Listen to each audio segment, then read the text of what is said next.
everybody. Welcome to your vegan supplement. This is a new series I'm going to be doing where I interview vegans and activists about specific issues in the vegan community. Today I have Sarina Farb. Thank you for being here, Sarina. Thanks for having me. I'm so thrilled to have you. To give a little bit of background, if you don't know who Sarina Farb is, then you should know. But if you don't know, I'll go back and tell you a little bit about her. First, I think, Sarina, first of all, I'd like to give a little background on your mom Okay. because I think that helps to work us up to this. Now, your mother is Joanne Farb, and she's a former microbiologist with a global pharmaceutical company. She's now an activist. She's the author of two books, and she's an activist. And is she currently a Montessori teacher or? No. Okay, she used to be a Montessori teacher. She has a history in lots of different education, and but yeah, she spends her time speaking, writing, doing activism now. Okay, great. And she raised you and your sister from birth vegan. Yes. So that's why I wanted to give a little bit of background on you on her because you go under the moniker Born Vegan on your website and on your YouTube, and that's the reason. Now, a little bit about you, and I'm saying a little bit because the list is long. You hold a degree in biochemistry. You're a member of the board of Plant-Based Network and American Vegan Society Speakers Bureau. Featured in several publications. You're the co-founder and co-host of the 2020 Climate Diet Summit, and a speaker and a host of the podcast Science is Gray. And I could go on and on. I could go on and on. But you, like I said, you have a website and a YouTube channel called Born Vegan, where you have a lot of really, really great and informative videos, especially that touch on the topics specifically that we're going to be talking a little bit about today. And I suggest everybody go and check that out. And you also have some interviews with Dr. Milton Mills and Dr. Greger. Yes. So now a little bit of background. I found you after I watched the video of you doing a panel discussion on lab-grown meat with, it was Lee Hall, the attorney, Harold Brown, who used to be a farmer, or was he a rancher?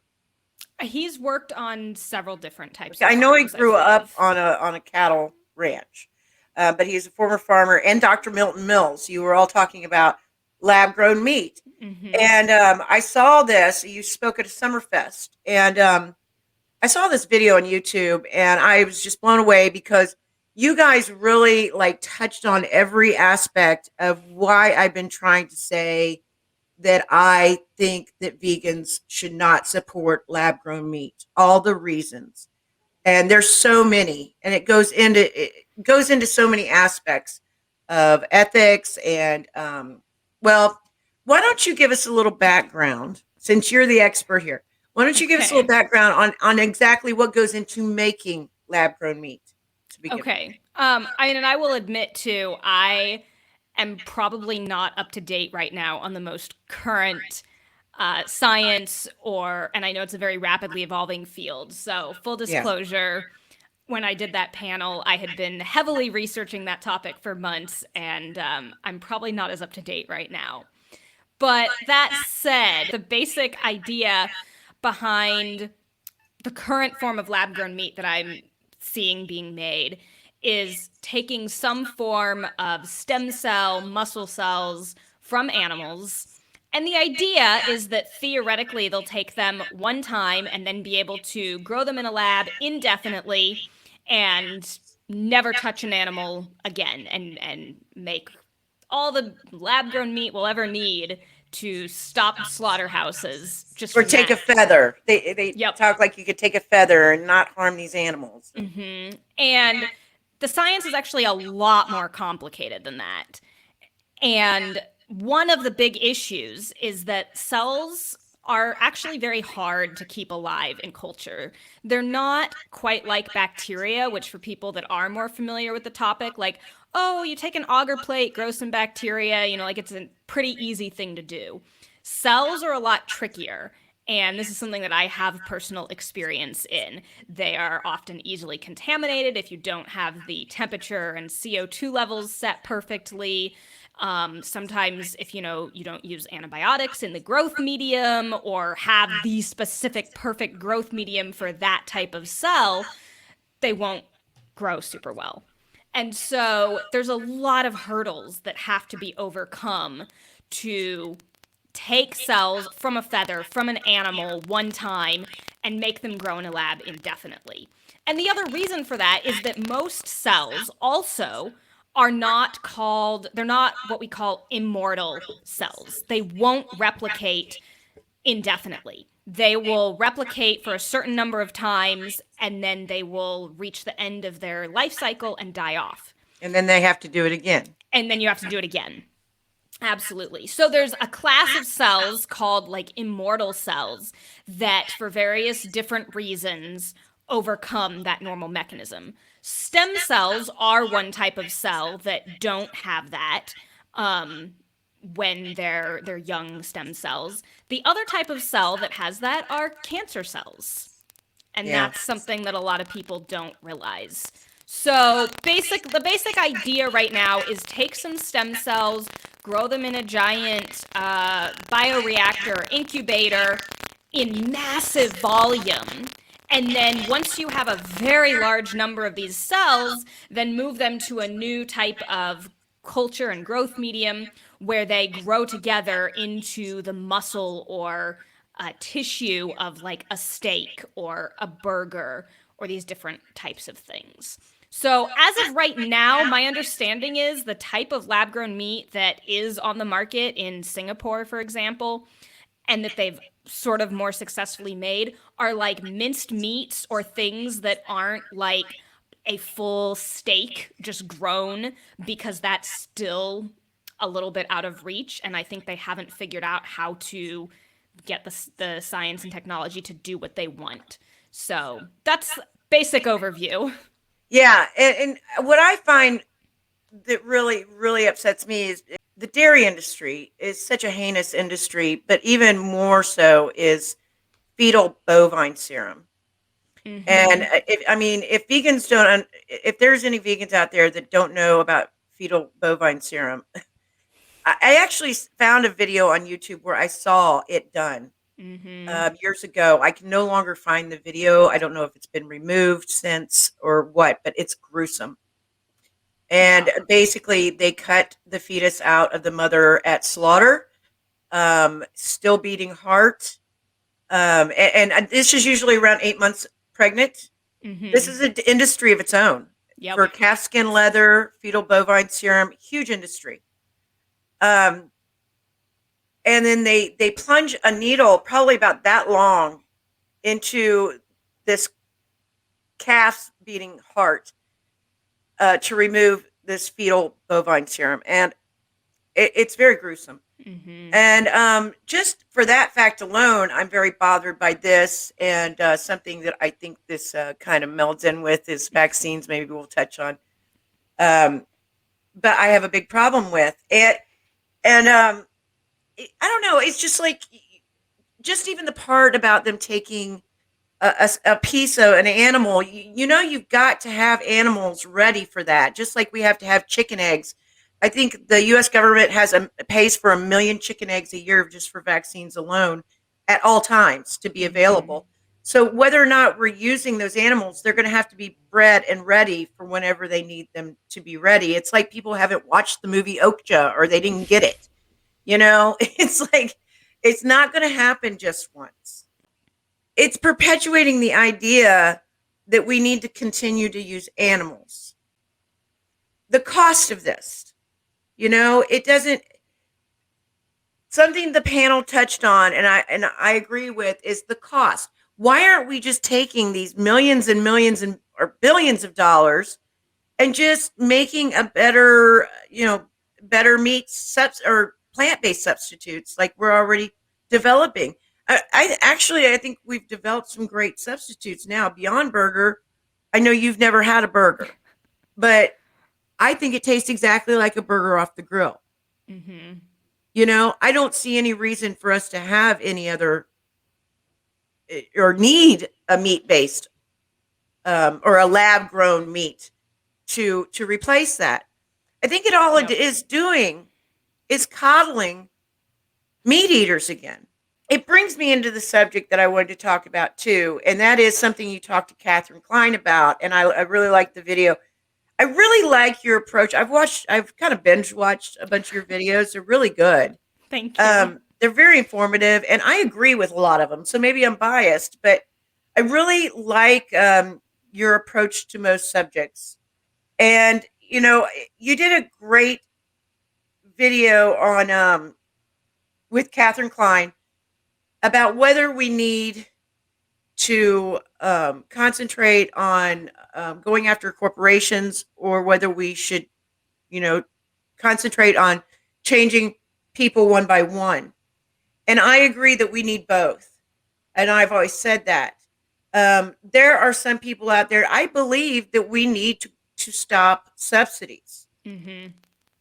But I don't believe that that alone is going to change anything because as I've talked with a guest on my other series before, you need lobbyists. They've got bigger money than we do.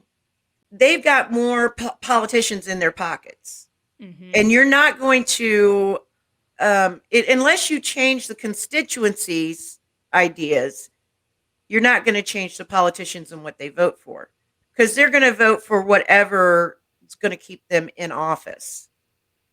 Well, and even on that, when it comes to just systemic and policy changes in general, the question I've always asked, like, if we were to theoretically somehow be able to outlaw meat right now, which Yeah. is like a big systemic change, I don't really see how that would work in a society where the people tasked with passing that law, enforcing that law, and living in that society don't agree with it. So, like, how would that work when all of the individuals involved, Yeah. like, the individual change has to come first or at the same time? That's another thing that I've argued is that if you don't change hearts and minds and you change laws ahead of that, if we do for somehow change a law without getting constituency, you're going to get the black market. Mm-hmm. Yep. That's all you're going to get. You're just going to get a black market, and Absolutely. and instead we need to be spending money on our current alternatives and education, and instead of appeasing, basically putting a band-aid on cancer is what we're doing. It's the way I look at it.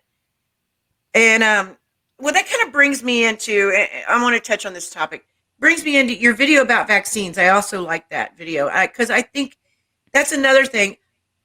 I like the fact that you said, you gave the information about vaccines and then you said, it's up to the individual. I'm not here to judge anybody.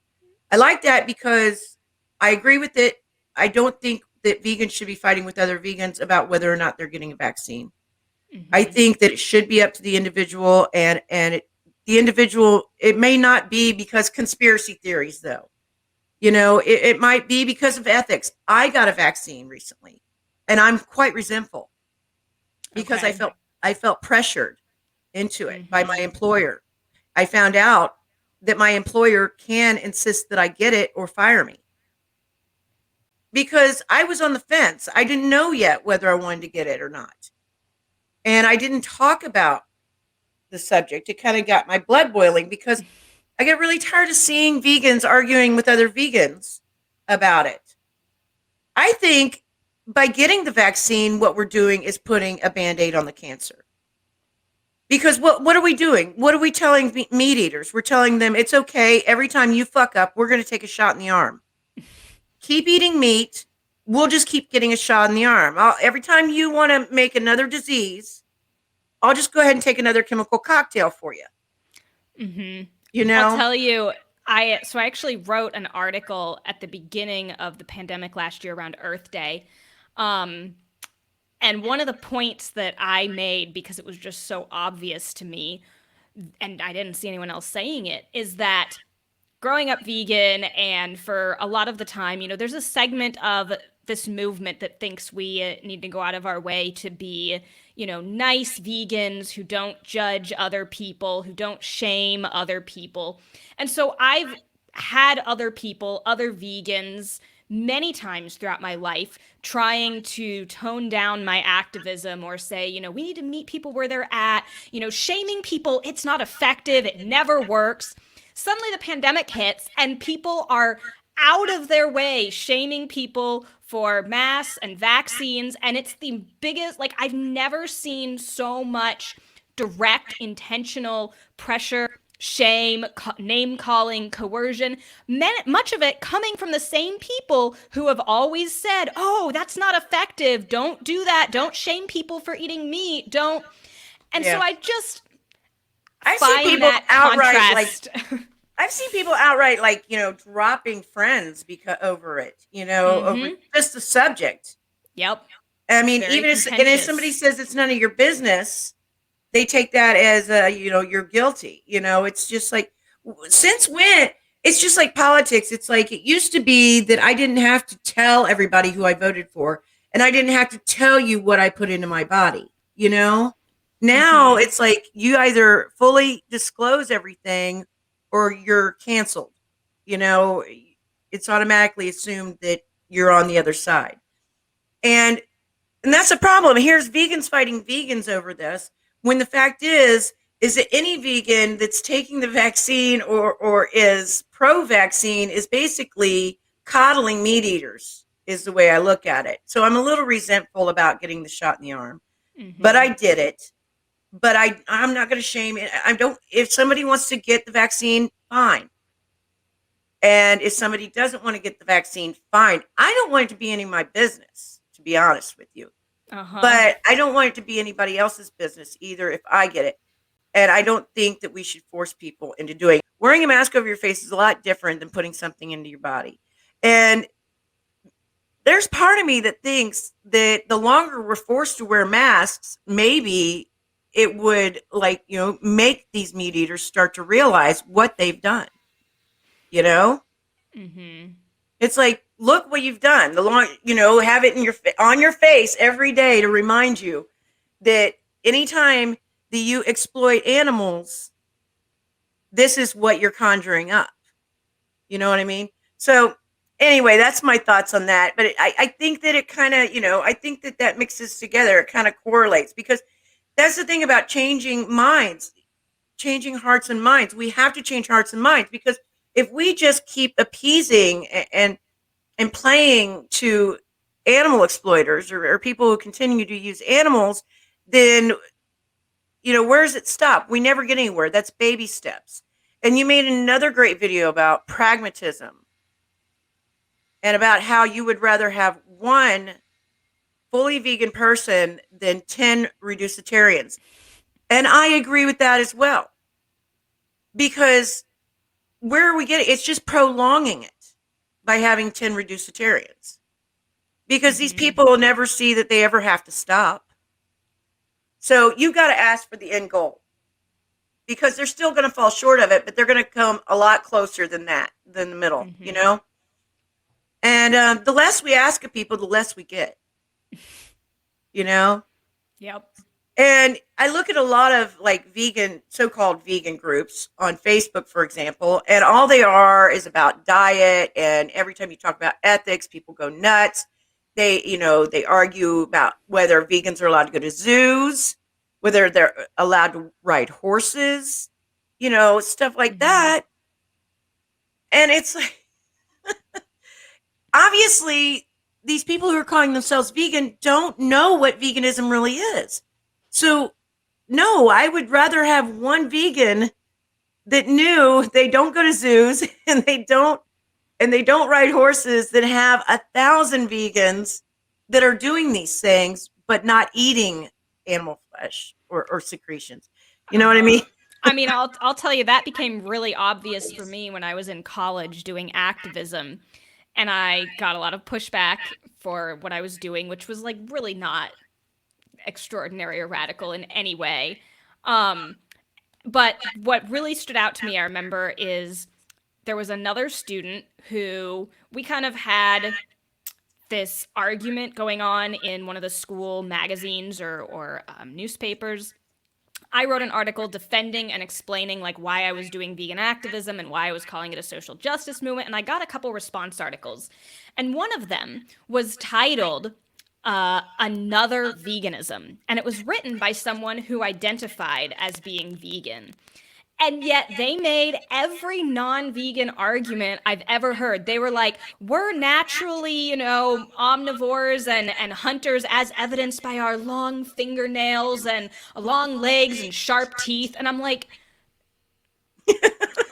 what is happening right now that a supposed vegan is writing this article basically criticizing and attacking my activism and being like, I'm vegan too, and I don't agree, and we need to distance veganism from this radical animal liberation and animal rights philosophy, position it in this total ecology where we understand that, there's nothing wrong with eating meat. And I'm like, why are you vegan then? What, like, so yeah, I started seeing this. I was about 7 years ago now, and it was that just, I never expected that. That was the first time I saw people like really identifying as vegan and taking the word when they had, and it's just gotten worse since then.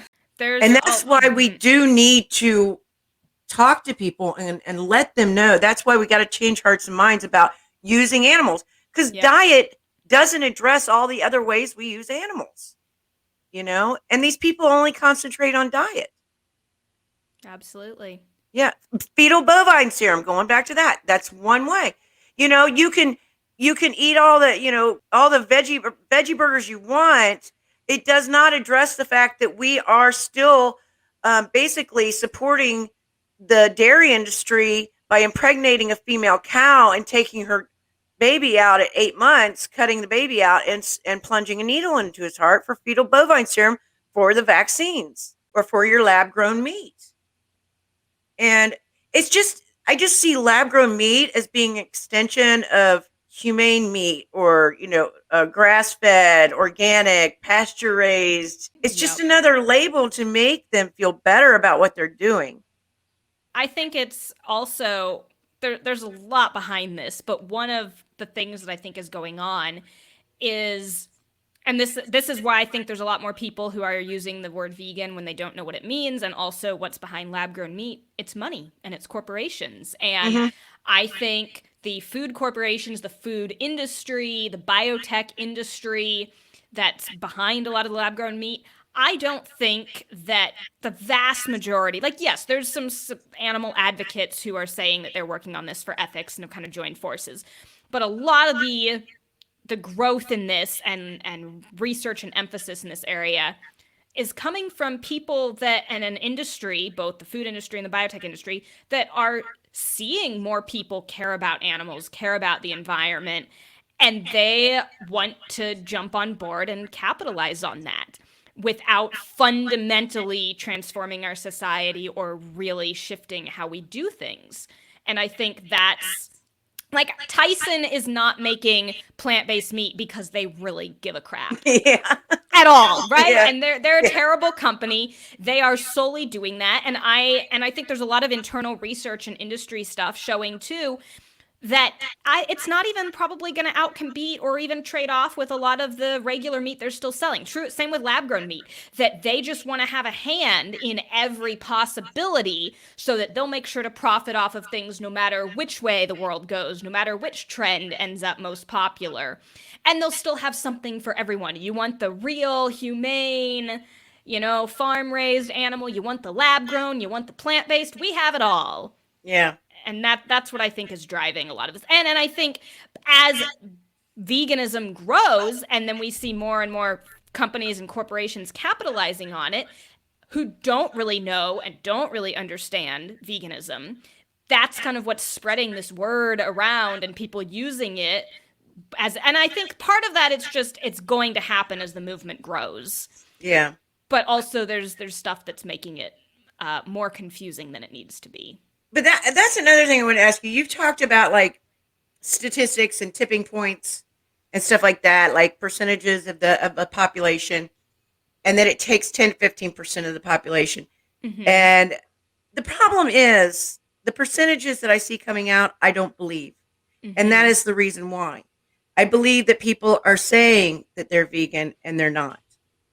Yep. And I think that's another problem with that is that we're not getting real statistics. We don't really know where we are when we have a bunch of people just signing off that they're vegan on a survey and Uh-huh. or identifying as vegan when they're actually not. And so we don't know how far we have come yet, Right. you Well, know? and that's similar to the point about being reducetarian. Yeah. There's a big difference between your diet just being vegan or plant based and actually being anti speciesist. So the 10 to 15% number really applies to people holding an anti speciesist principle and ethic in their heart Yeah. and not just whether or not they're eating plants. Yeah. And then when we see the statistics of like, in the UK it's grown by 6%. What has their diet? We don't know. The Mm-hmm. rest of it. Do they still buy leather? Do they, it's like and that's the thing about, the difference between going after corporations and individuals is like the difference of pressure campaigns and individuals. And it's like we need pressure campaigns. We need like Saks to stop selling fur. That is great. Mm-hmm. But at the same time, it doesn't stop people from wearing leather boots while they're saying holding up signs fur is dead. You know what I Mm-hmm. mean? Yep. And yeah, we need people to understand fundamentally that it's anti-speciesism. It's not just anti-fur. It's not just, sure, we want the corporations to be on board. And I think with corporations, it's baby steps. I think with people, we need to demand more, you know, Mm-hmm. because they are capable of it. There's too many people out there that want to throw off all personal responsibility and say, go after the corporations, don't go after me. And so it is up to the individuals. Reducing our consumption, it just perpetuates the notion that exploiting animals is okay. It prolongs the problem, going back to being, uh, you know, rather, reducetarianism and people wanting us to be nicer about it and the nice approach and meeting people where they are and all that stuff. What's that mean? It just means more and more generations of animals being bred, and people worry about suffering now. And I have a problem with this suffering thing. It's like I don't concentrate so much on suffering. Living is suffering. Okay, Yep. living free is suffering. There's going to be some suffering involved. There are some activists just recently, that have been concentrating on suffering, even suffering of wild animals. Mm-hmm. And I don't understand where their heads at because that's not the end goal. The end goal is liberation, uh, for them to have their own bodily autonomy and the right to their own life and live it freely. And our responsibility now is to take the best care of them that we can and work towards that end goal. You know what I mean? Mm-hmm. I'll tell you where that reducing suffering argument came from and where it's being propagated today. That was really introduced actually by Peter Peter Singer and Singer. his book Animal Liberation, and it's being taken up today by the effective altruists, who it's all about like their whole framework with humans too. It's like let's reduce suffering as much as possible, and I 100% agree with you that that's not the angle I take, or I don't think it's helpful because like if your goal is to get rid of suffering, then you end up with solutions like Peter Singer's let's genetically engineer chickens that don't have brains and can't feel pain. No more suffering. And to me, that is just like more exploitation, more human intervention, I and think it would be not better if we did that like, to humans, maybe. Anyway, is there anything else that you wanted to touch on? What do you that you think we should cover in this? I mean, I'll just add another one of the big issues I have with lab grown meat in general, and what I see going on right now that I think vegans should be aware of and be very careful of is corporate control of the food supply. Oh yeah. And I see the vegan movement that's just focused on food and focused on all these vegan alternatives accidentally supporting some of the largest corporations and allowing them greater control of our food. And so, like another issue that I care about is GMOs and not necessarily like for health reasons, but because I don't want large biotech companies controlling our food supply and having patented secret whatever. Yeah, where they can sue the farmer if it blows into their field. Absolutely. Yeah. And I think lab grown meat is going to allow more of that to happen. And it really, when you step back and look at the big picture of who benefits from the direction things are going, it's the largest moneyed interests and corporations. It's big pharma, it's big ag and biotech and big food. And I think we can care about and work against multiple things at once. And so I'm not going to stand here and say, I'm going to single, narrow mindedly only care about this one issue at the expense of all these others. And I think if we're not careful, the vegan movement is being and will continue being co-opted by large food and biotech corporations to make more profits when they don't really agree with us. They don't really care about animals. They don't really care about the environment. And they're going to greenwash and humane wash everything they're doing just to make money. It is Orwellian. It's creepy. It's like thing of Soylent Green. You know what I mean? We don't need, I mean, like the thing is, I'm glad that there's people making good plant-based alternatives. But if we put all of our energy into that and think that that is somehow going to change things without addressing the root issue of changing hearts and minds, and I don't think we should need those things. Like, if you are only willing to go vegan or switch once the food is this perfect match and you don't have to give up anything, then basically you're not actually willing, or, you know, and I think that is kind of admitting that we've failed as a movement if we are basically saying we can't expect people to go vegan unless we have these perfect alternatives to every single food that's exactly the same taste-wise. And I think we need to be spending a lot more time as a movement focusing on the root issue of speciesism and educating people on that. I agree with you completely. I do. Yeah. Well, Sarina, thank you so much. I really enjoyed talking to you, and I really appreciate you taking time out of your busy schedule to talk to me. Um, Well, thank you for having me, and happy to help other people putting out content.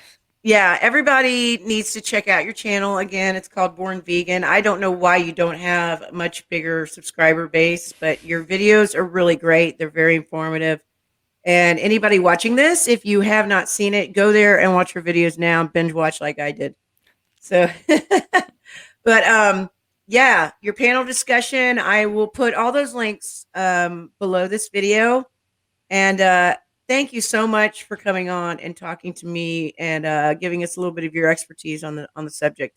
Thanks for having me. And I'll add one last thing. If people want more information about lab grown meat too, check out the website Clean Meat Hoax. They have a whole bunch of resources and every argument laid out about lab grown meat as well. Okay. Thank you so much, Sarina.